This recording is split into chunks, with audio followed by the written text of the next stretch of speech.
আপনারা যারা এসইও নিয়ে একটু ঘাটাঘাটি করেন তারা সবাই ব্যাকলিংক কথাটার সাথে পরিচিত বলেই আমি ধরে নিচ্ছি। ইনকেস যদি পরিচিত না হয়ে থাকেন কোনো সমস্যা নেই, আজকে আমরা কথা বলবো ব্যাকলিংক কি জিনিস এটা নিয়ে। গত এপিসোডে আমরা কথা বলেছি অফ পেজ এসইও ব্যাপারটা কি, এবং অফ পেজ এসইও মূলত ব্যাকলিংক বিল্ড করার কাজ ছাড়া আর কিছুই না। অফ পেজ এসইওর কাজ মূলত একটাই, যা হলো আপনার ওয়েবসাইটে অন্যান্য ওয়েবসাইট থেকে ব্যাকলিংক আনা। সো ফার্স্ট আমরা চিন্তা করি একটু দেখি ব্যাকলিংক ব্যাপারটা কি, এবং তারপরে আমরা ব্যাকলিংক কিভাবে পাওয়া যায় এটা নিয়ে কথাবার্তা বলবো। সো মনে করেন এটা আপনার ওয়েবসাইট।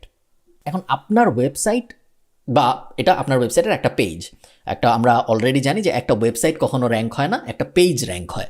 সো এটা আপনার ওয়েবসাইটের একটা পেজ। আমি এখানে পি লিখে রাখি, তাহলে বোঝা যাবে যে এটা একটা পেজ। তো এই পেজটা একটা কিওয়ার্ডের জন্য র্যাঙ্ক হতে চায়। সো এখানে আমি একটা কে লিখে রাখি, এই কিওয়ার্ডটার জন্য এই পেজটা র্যাঙ্ক হইতে চাই গুগলের প্রথম পেজে। সো এই পেজটাকে গুগলের প্রথম পেজে র্যাঙ্ক করানোর জন্য আমরা কি করতে পারি? আমরা আমাদের অন পেজ এসইও খুব সুন্দর করে করতে পারি। আমরা এটা মেক শিওর করতে পারি যে এই পেজটা যেই ওয়েবসাইটের ভিতরে অবস্থিত ওই ওয়েবসাইটের টেকনিক্যাল কোনো সমস্যা নাই। সাইট ম্যাপ থেকে শুরু করে রোবটস টেক্সট থেকে শুরু করে যা আমরা টেকনিক্যাল ফিক্সে দেখে আসছি, ওগুলোর কোনো কিছুতে কোনো সমস্যা নেই। এই পেজটা যেই ওয়েবসাইটের ভিতরে আছে ওই ওয়েবসাইটটা খুব ভালো। আমরা অন পেজ এসইওর সব কিছু করতে পারি এই পেজের উপরে। এই পেজে যেন ইন্টারনাল লিঙ্ক আসে, এই পেজে যেন কোনো ব্রোকেন কিছু না থাকে, এই পেজটা যেন অরফ্যান পেজ হয়ে না যায়, এই পেজটায় এই কিওয়ার্ডটা যেন মেটা টাইটেলে থাকে, ডেসক্রিপশনে থাকে, কিওয়ার্ড ডেনসিটি যেন ঠিক থাকে। অন পেজ এসইওতে আমরা যা দেখেছি সব কিছু আমরা করতে পারি। সব কিছু করার পরে লাস্ট স্টেজ সেটা হইল এই পেজটায় ব্যাকলিংক দেওয়া। ব্যাকলিংক দেওয়া কি জিনিস? আমরা অন্যান্য ওয়েবসাইটে যাব, অন্যান্য ওয়েবসাইট যেগুলোর মালিক অন্য মানুষ, এবং ওই সব ওয়েবসাইট থেকে আমাদের ওয়েবসাইটকে একটা লিঙ্ক দেওয়ানোর চেষ্টা করব। ওই সব ওয়েবসাইট যখন আমাদের ওয়েবসাইটকে লিঙ্ক দিবে, আমাদের এই পেজটাকে লিঙ্ক দিবে, তখন গুগল মনে করবে এই পেজটা টেকনিক্যালি ভালো, এই পেজটায় কিওয়ার্ডটাও খুব সুন্দর করে মেনশন করা আছে, সব কিছু ঠিক আছে, তার উপরে এই পেজটাকে অন্যান্য বিভিন্ন ওয়েবসাইটও মেনশন করতেছে বারবার। এইটাকেই বলা হয় ব্যাকলিংক স্ট্র্যাটেজি। এই যে অন্যান্য পেজ, অন্যান্য ওয়েবসাইটের বিভিন্ন পেজ আপনাকে এক একটা করে লিঙ্ক দিচ্ছে, এই লিঙ্কগুলোকে বলা হয় ব্যাকলিংক, BACK তারপরে লিঙ্ক। যেহেতু এরা আপনাকে লিঙ্ক দিচ্ছে পিছনে, এই কারণে এটাকে আমরা বলি ব্যাকলিংক।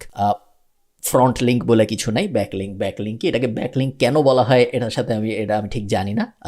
আপনারা আগ্রহী হলে আপনারা গুগল করে নেবেন যে ফ্রন্ট লিঙ্ক বলে আসলে কিছু আছে নাকি।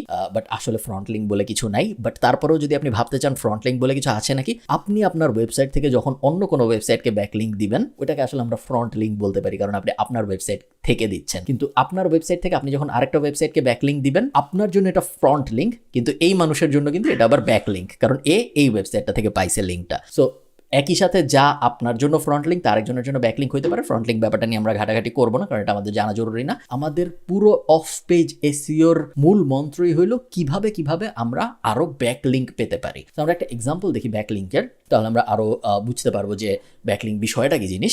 আমরা যদি উইকিপিডিয়ায় যাই, ধরেন উইকিপিডিয়া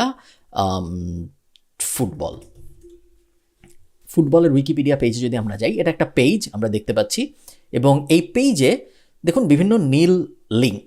এই যে লিঙ্ক, এই যে আমি যদি বলে চাপ দেই, তাহলে যে আমি আরেকটা লিঙ্কে চলে গেলাম, এবং তারপরে ওখান থেকে যদি আমি স্পিয়ারে চাপ দিই, আমি যে আরেকটা লিঙ্কে চলে গেলাম, এনশিয়েন্ট গ্রিকে চাপ দিই, আরেকটা লিঙ্কে যে আমি চলে গেলাম, এগুলো সবই কিন্তু ইন্টারনাল লিঙ্ক। কারণ এগুলো আমি কিন্তু উইকিপিডিয়ার ভিতরেই আছি, উইকিপিডিয়ার এক পেজ থেকে আরেক পেজের ভিতর যাচ্ছি। এগুলোকে কিন্তু আমরা ব্যাকলিঙ্ক বলবো না। নিজের ওয়েবসাইট যখন নিজের ওয়েবসাইটকে লিঙ্ক দেয়, ওটাকে আমরা কখনো ব্যাকলিঙ্ক বলি না। ব্যাকলিঙ্ক আমরা তখন বলি, যেমন ধরেন এখান থেকে আমি যদি এখানে ক্লিক করি, আমি দেখতে পারবো উইকিপিডিয়ায় ছিলাম এতক্ষণ, এখন চলে আসলাম গ্লোটোলগে। ঠিক আছে, এই যে আমি গ্লোটোলগে চলে আসলাম উইকিপিডিয়া থেকে, এটা একটা ব্যাকলিঙ্ক।